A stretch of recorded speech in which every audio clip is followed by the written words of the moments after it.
हरे कृष्णा। मैं गौरांगी किसदासी आज आपके लिए एक अद्भुत, बहुत ही प्यारा सा कथा लेके आई हूँ। ये कथा हमारे लिए बहुत सारे रास्ते खोल सकती है अगर हम इस कथे के ज़रिए से हम समझ जाएँ कि हमारा जीवन हमें क्यों मिला है और हम जो भी कुछ भोगते हैं, अच्छा हो चाहे बुरा, वो सब कर्म के कारण ही हमें मिलता है। अगर हमने अपने कर्म को अच्छा किया हुआ है, चाहे वो पिछले जन्म का हो, चाहे इस जन्म का हो, तो उसका हमें अच्छा फल मिलता है और अगर हमने कुछ बुरा किया है, तो उसका फल भी हमें बुरा ही मिलता है। और कर्म के बंधन से तो स्वयं ईश्वर बंधे हुए हैं, तो हम तो मानव हैं। हम भला इससे कैसे अछूते रह सकते हैं? आज की एक बड़ी ही सुंदर कथा है। आज की कथा एक राजा की है। राजा बहुत ही धर्मात्मा, विद्वान और बहुत ही प्रजा का अच्छे से ध्यान रखने वाला राजा था। राजा जो था वो हमेशा ही उसने अपने धर्म कार्य से लोगों को के मन में बहुत अच्छी छवि बना के रखी हुई थी। और कथा कुछ इस प्रकार की कि वो एक बार क्या किया, उसने कृष्णा को बहुत मानते थे। राजा जो थे कृष्णा को बहुत मानते थे। उन्होंने बहुत सुंदर सा कृष्णा का एक मंदिर बनाया और वहाँ पर उसकी पूजा की। उन्होंने एक सुंदर से ब्राह्मण को, जो अच्छे से वेद शास्त्र को जानने वाले थे, उसकी उन्होंने वहाँ पे व्यवस्था करी कि वो सुबह शाम कृष्णा की सेवा करेंगे, पूजा करेंगे और सब कुछ देखेंगे ठाकुर जी का पूरा। तो घटना कुछ इस प्रकार की कि वो जब उन्होंने मंदिर बनाया और जब अच्छे से उन्होंने कार्य, पंडित जी भी बहुत अच्छे से कार्यक्रमण करते थे और उन्होंने इस कृष्णा की सेवा करी। उसके बाद उन्हें एक पुत्र रत्न की प्राप्ति होती है। पुत्र भी बहुत ही समझदार, धीरवान, धैर्यवान, बुद्धिशाली, बलशाली सब कुछ था। उसके अंदर हर तरह के योग्य राजा बनने के गुण थे। उनका जब बालक धीरे धीरे बड़ा होता है, बहुत ही अच्छा राजा बनता आने वाले समय में। और जब वो बड़ा हुआ तो राजा ने उसकी विवाह करी। बहुत ही सुंदर, बहुत सुंदर राजकुमारी उसकी विवाह करी गई। राजकुमारी ही भी बहुत सुंदर थी और बहुत ही प्यारी, समझदार। जिस दिन राजा के बेटे की शादी हुई, उस दिन रात में राजकुमारी जब कमरे में गई तो वहां देखी कि राजकुमार सोए हुए थे। वहां देखते हैं बड़ी खूबसूरत सी तलवार, पूरी जड़ाऊ, देखकर उन्हें बड़ा अच्छा लगता है। वो उसे उठाती हैं और उसके धार को देख के इतनी बिजली जैसी चमक। क्या हुआ कि उसी समय उस राजकुमारी के हाथ से वो तलवार छूटती है और राजकुमार की गर्दन पे गिरती है और गर्दन उसका राजकुमार का अलग हो जाता है। उसके बाद उसी क्षण उसकी मृत्यु हो जाती है। राजकुमारी डर जाती है, सोचती है कि अगर ये बात राजा को पता चली तो इससे मेरी बदनामी होगी, मेरे पिता की बदनामी होगी, मेरे सास ससुर की बदनामी होगी, कितनी बदनामी होगी। उसने डर के मारे सोचा कि अब मैं क्या करूं। देखते देखते सुबह हो गया, भोर हो गया तो देखा कि घर के सामने ही मंदिर था, कृष्णा का मंदिर। पुजारी उस मंदिर में स्नान ध्यान करके मंदिर में जा रहा है। उसी समय तुरंत उसे विचार आया कि, और सुबह ही उसने रोते रोते राजा के पास ये खबर भेजी कि राजकुमार नहीं रहे, किसी ने उनका गला काट दिया, रात में मृत्यु हो गई।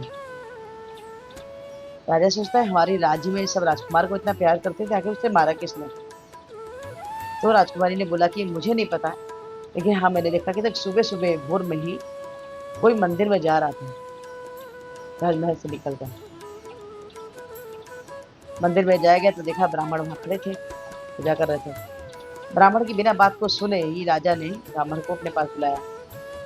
ब्राह्मण की कोई बात न सुनी गई। राजा तुरंत निर्णय किया कि इन्होंने ही राजकुमार के को मारा है। और उस कारण से राजा ने उसे जान से तो नहीं मारा, मृत्युदंड तो नहीं दिया, लेकिन ब्राह्मण के हाथों को काट दिया। उसके दोनों हाथों को काट दिया गया। ब्राह्मण नाराज होकर राजा को धर्म का पालन न करने वाला मानकर उसने राज्य को छोड़ दिया और वो निकल गया तलाश में। कोई विद्वान ब्राह्मण जो बताता, कोई ज्योतिषी, कि आखिर उसके संग ऐसा क्यों हुआ। वो काशी पहुंचता और काशी में एक बहुत ही सुयोग्य ज्योतिषी से उनकी मुलाकात होती है। उन्हें मालूम चलता है कि ये जो भी बताते हैं बिल्कुल सच बताते हैं। वो जब ज्योतिषी की बात को के पास जाते हैं तो देखते हैं कि ब्राह्मण को देखकर ज्योतिषी की जो पत्नी थी वो अपने पति को देखते ही गाली देने लग गई, उल्टे सीधे बोलने लगी। लेकिन जो ज्योतिषी था वो एक भी शब्द कुछ नहीं बोला, मुस्कुरा कर जाकर अपनी गद्दी में बैठ गया। ब्राह्मण उनसे पूछता है कि आखिर क्या कारण है, आपकी पत्नी आपको इतनी सारी बातें बुलाई, आपने कुछ भी जवाब नहीं दिया, तो आखिर क्या कारण है? तो ज्योतिषी ने कहा कि मैं कर्म भोग रहा हूँ। ये सुनकर ब्राह्मण को बड़ा आश्चर्य हुआ, कर्म भोग रहा हूँ मतलब ये हमारे पूर्वजन्म के कर्म हैं। ऐसे सुनकर ब्राह्मण उनसे पूछता है कि किस प्रकार से? तो बोला पिछले जन्म में ये जो मेरी पत्नी है ये गधी थी और मैं एक कौवा थी। गधी जो थी इसे पीठ पर फोड़े थे, ये बहुत दर्द में रहती थी और मैं इसको ढूंढ कर इसके फोड़े पर इसे चोंच मारता था पीठ पर बैठ कर, और ये जब तड़पती थी मुझे बहुत अच्छा लगता था। ये अपना घर छोड़कर जंगल में चली गई, कुछ दिन वहां शांति से थी, लेकिन मैं इसको ढूंढ के फिर वहां गया और फिर इसके फोड़े पे इसको मैं वार करा और मुझे बहुत अच्छा लगता था। नदी तड़पते तड़पते नदी के पास पहुंची, गंगा का तीर था, और ये सोची कि मैं पानी में चली जाऊं तो मैं पानी से बचने के लिए मैं उसे चोंच नहीं मारूंगा। लेकिन ये पानी में उतरती है तब भी मैं इसके पीठ पे सवारी किए रहता हूँ और पानी के बहाव में गधी बह जाती है और उसी जगह हम दोनों की मृत्यु हो जाती है।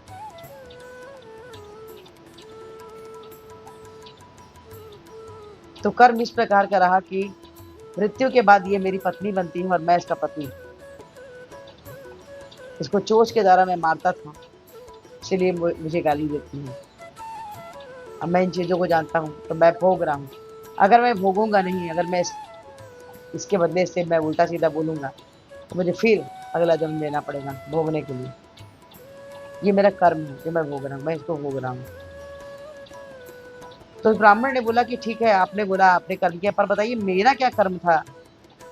अब ध्यान लगा के देखिए कि आखिर मेरा ऐसा क्या कर्म मैंने किया था जिस कारण से मेरे दोनों हाथ काटे गए। तो ब्राह्मण ने कहा पूर्व जन्म में जो राजकुमारी थी वो